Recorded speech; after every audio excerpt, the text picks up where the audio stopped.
The quiet engineer der.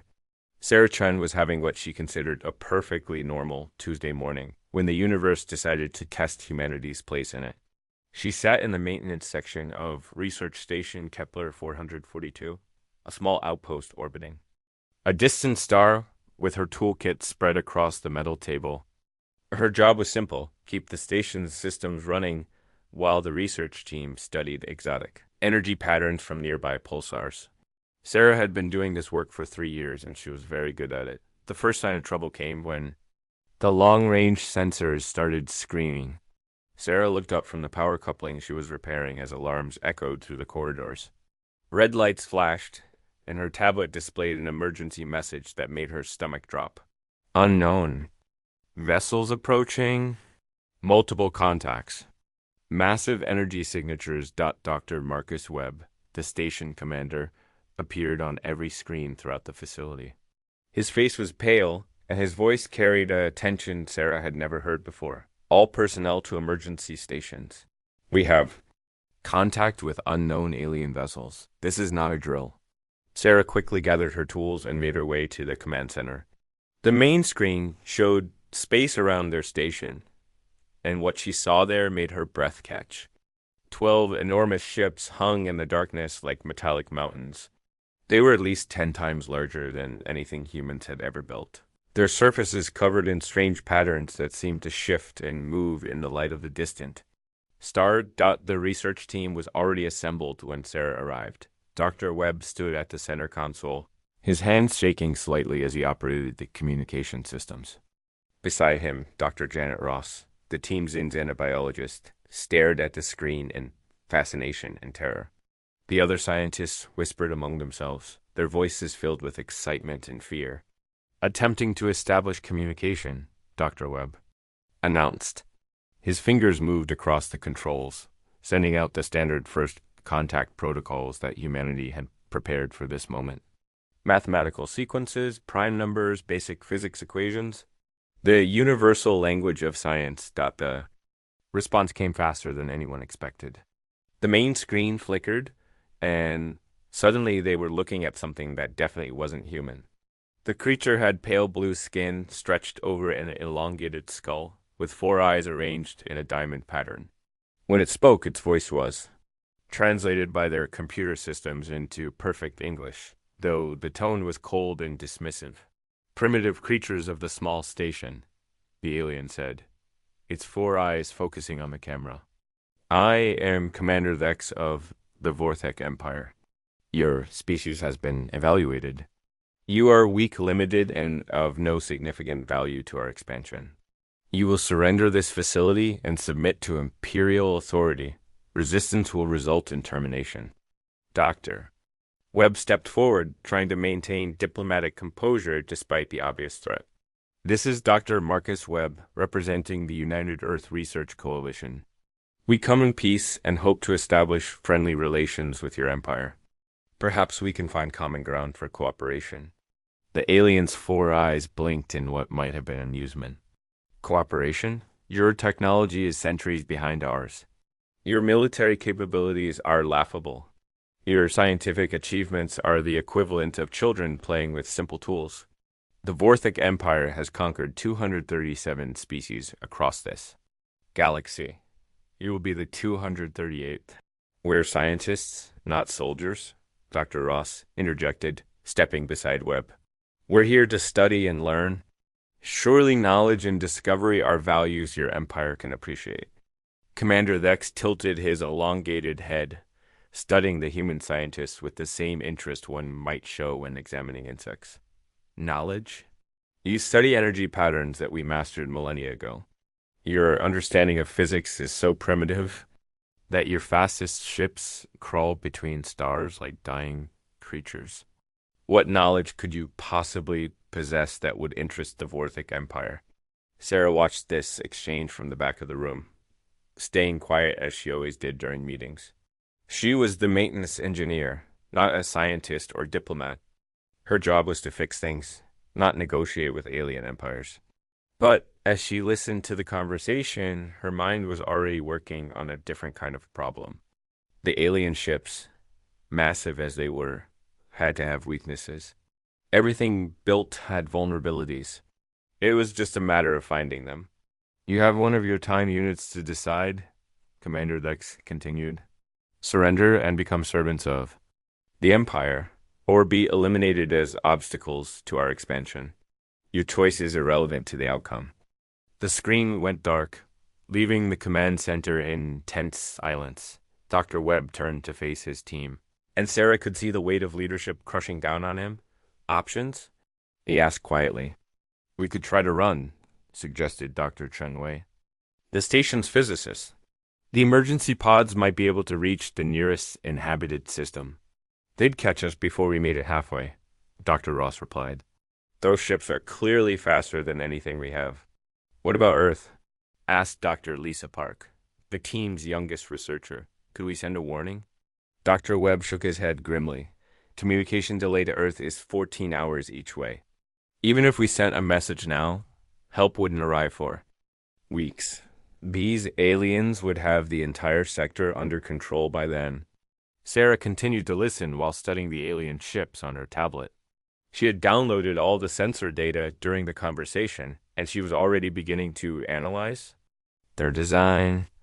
The ships were impressive, certainly, but they followed patterns she could recognize. Symmetrical construction suggested central power sources. The hull markings weren't random decoration. They were access panels and system interfaces. Most importantly, the ships were using energy signatures she could measure and potentially understand. Maybe we should surrender, Dr. Park said quietly. If we cooperate, they might let us live. As slaves? Dr. Ross replied bitterly. Did you hear him? Servants? Of the Empire? That's not living. Dr. Webb looked around the room at his team. I won't order anyone to fight what appears to be a hopeless battle. But I also won't hand over this station and everyone on it without exhausting every option. Sarah, what's the status of our systems? Sarah looked up from her tablet, surprised. To be addressed directly. All systems are operational, Dr. Webb. Power at full capacity, life support stable. Defensive screens at maximum efficiency. Defensive screens? Dr. Chun-Wei laughed bitterly. Our shields are designed to protect against cosmic radiation and small debris. They wouldn't stop whatever weapons those ships are carrying. Sarah nodded, but she was thinking about something else entirely. The alien commander had dismissed human technology as primitive centuries behind their own. But Sarah had spent 3 years working with every system on this station, and she knew something the aliens probably didn't. Human technology might be less advanced, but it was also more flexible, more adaptable, more creative in its applications. The aliens had been studying energy patterns from pulsars, just like the research team. But their approach seemed rigid, following established patterns that hadn't changed in millennia. Human science, on the other hand, was constantly evolving, constantly finding new ways to use old discoveries. Sometimes the best solution wasn't the most advanced one. Sometimes it was the most unexpected one. Dr. Webb, Sarah said carefully, I need to ask you something. When the aliens scanned our station, what exactly did they see? Webb pulled up the scan results on his tablet. Basic power readings, life support systems, communication arrays, standard research station configuration.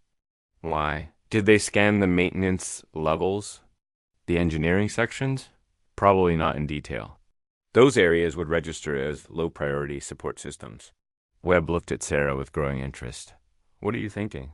Sarah stood up, her mind racing through possibilities.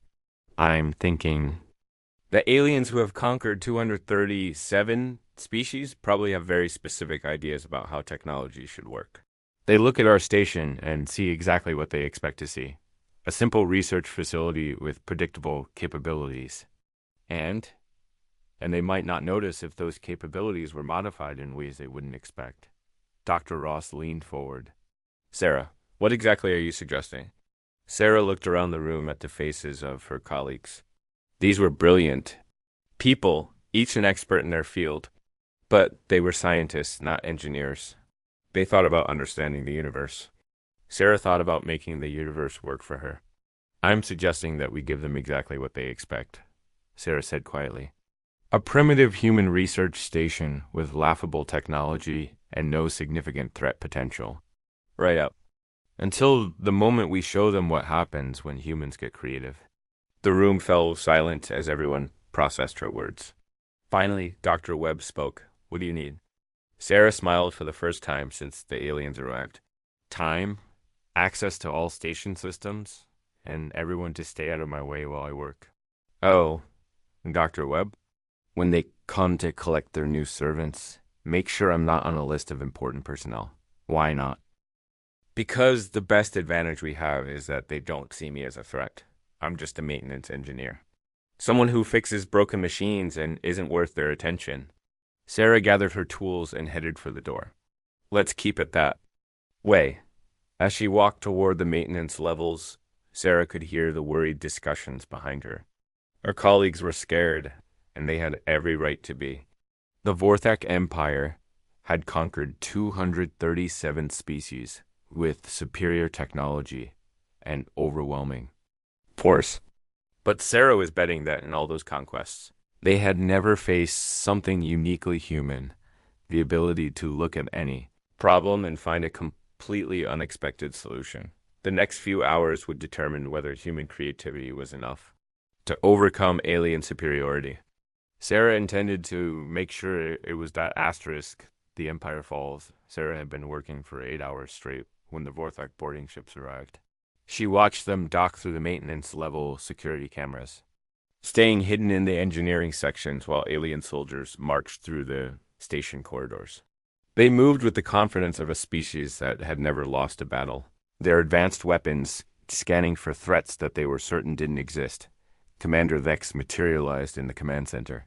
Through some kind of teleportation technology, his 4 eyes surveying the assembled human research team with obvious disdain. Dr. Webb and the others stood in a neat line, having been ordered to present themselves for processing. Sarah could see the fear in their faces, but also determination. They were buying her time, just as she had asked. Humans, Commander Vex said, his translated voice echoing through the station's communication system. Your time has expired. You will now be processed for integration into the Vorthak Empire. Your usefulness will be evaluated, and your assignments will be determined based on your minimal capabilities. Dr. Webb stepped forward. We've decided to cooperate. As scientists, we hope we can contribute to your Empire's knowledge. The alien commander's 4 eyes blinked in what might have been amusement. Contribute? Your species has barely achieved interstellar travel. Your research into pulsar emissions is centuries behind our understanding. You will be assigned to basic labor functions where your limited intelligence will not be a hindrance. While this conversation continued, Sarah put the finishing touches on her work. Over the past 8 hours, she had completely rewired the station's power distribution system, rerouted the sensor arrays, and modified the communication equipment in ways that would have horrified the original designers. But Sarah wasn't interested in following design specifications. She was interested in solving a problem. The problem was simple. How do you defeat a technologically superior enemy with equipment they consider primitive? Sarah's solution was equally simple. You don't fight their technology. You make their technology fight itself. Sarah had spent years studying the exotic energy patterns from nearby pulsars, and she had learned something the Vorthak Empire had missed despite their advanced science. The energy signatures weren't random. They followed quantum fluctuation patterns that could be artificially replicated and amplified under specific conditions. The aliens had studied these patterns, but they had never thought to weaponize them. Why would they? They already had superior weapons. But Sarah wasn't trying to build a weapon. She was trying to build a virus. A quantum virus that could spread through any system using the same energy frequencies the Vorthak ships used for power, communication, and life support.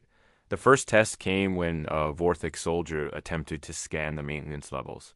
His device activated, sent out its scanning pulse, and received exactly what it expected: low-level energy readings from basic human systems. What it didn't detect was that those same readings were now carrying a hidden payload, a quantum pattern that matched the soldier's own equipment signatures. Sarah watched through her hidden cameras as the soldier's device flickered briefly, then returned to normal. He dismissed it as a minor glitch and continued his patrol. But the quantum virus was already spreading, copying itself into every vortex system it encountered. It was designed to remain dormant until activated, appearing as nothing more than background energy fluctuations. Where's your maintenance staff? Commander Dex was asking Dr. Webb. Our scans show evidence of recent system modifications. Dr. Webb looked genuinely puzzled. We only have one maintenance engineer? Sarah Shen. She's probably working somewhere in the lower levels. Should I call her? Irrelevant. One human technician poses no threat to Imperial operations. We will collect her with the other support personnel. Sarah smiled grimly as she listened to this exchange. The commander was right about one thing. One human technician posed no threat to Imperial operations. But one human engineer with access to quantum physics, unlimited creativity, and absolutely nothing left to lose. That was a different story. Entirely. The activation signal came from an unexpected source. Dr. Ross, the xenobiologist, was being questioned about the station's research data when she mentioned the pulsar energy studies. Commander Dex expressed mild interest, ordering one of his technical specialists to examine the research equipment. When the Vorthak specialist connected his analysis device to the station's research computers, Sarah triggered her virus. The quantum pattern spread instantly through the connection, jumping from the human system to the alien device, then broadcasting itself to every Vorthak ship in the fleet. The effects were not immediate. The virus was designed to work slowly, carefully, avoiding detection while it spread through the alien network. It took nearly an hour before the first systems began to fail, and when they did, the failures looked like random malfunctions. Sarah watched through her tapped connections as the virus spread through the Vorthak command ship. The aliens advanced. Technology was indeed superior to human systems, but it was also rigidly structured. Every system followed the same protocols, used the same energy frequencies, and connected to the same central networks. This uniformity, which made their technology efficient and powerful, also made it vulnerable to a virus designed to exploit those exact same connections. The first sign of trouble came when the Vorthak ships began losing power, not all at once, but in cascading failures that spread through their energy distribution networks. Emergency systems activated, then failed. Backup systems came online, then succumbed to the same quantum corruption that was destroying the primary systems. Commander, Dex received the first emergency reports while still standing in the station's command center. His four eyes widened as he listened to increasingly frantic communications from his fleet. "This is impossible," he said, his translated voice carrying notes of confusion and growing alarm. "Our systems are experiencing simultaneous failures. Across all vessels. Double quotes. Dr. Webb looked genuinely surprised. Is there anything we can do to help? Our engineers might be able to assist with repairs. Human assistance? Commander Dex turned his four eyes on Webb with obvious contempt. You're primitive? Technology cannot even comprehend our basic systems, much less repair them. But Sarah's virus was already proving him wrong. The quantum corruption was spreading faster now, jumping between ships through their communication networks. The Vorthak fleet's advanced interconnected systems, designed to share information instantly across vast distances, had become the very mechanism of their destruction. The second wave of failures hit the alien ship's navigation systems. Sarah had specifically targeted these networks because she knew they were critical to the fleet's ability to maintain position and coordinate attacks. Without navigation, the massive ships began drifting, unable to maintain formation or target. Effectively, Commander Dex was receiving constant updates now, his confident demeanor cracking as report after report detailed system failures throughout his fleet. This cannot be happening, he muttered, his elongated head tilting as he struggled to understand what was going wrong. Our technology is perfect. We have conquered 237 species with these systems. Sarah chose that moment to reveal herself. She walked into the command center carrying her toolkit, looking exactly like what she was, a human maintenance engineer who had spent her day working on routine repairs. Every alien soldier in the room turned to look at her, but none of them raised their weapons.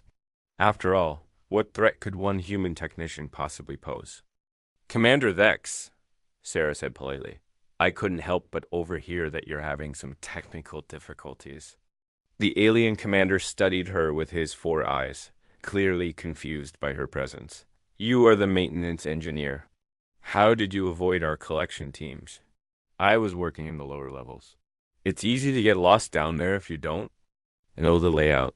Sarah opened her toolkit and pulled out a diagnostic device. Would you like me to take a look at your systems? I'm pretty good with technology. Commander Vex made a sound that might have been laughter. Human, your most advanced systems are toys compared to Vorthok technology. What could you possibly do to help? Sarah smiled. Well, that's the thing about being underestimated. It gives you room to be creative.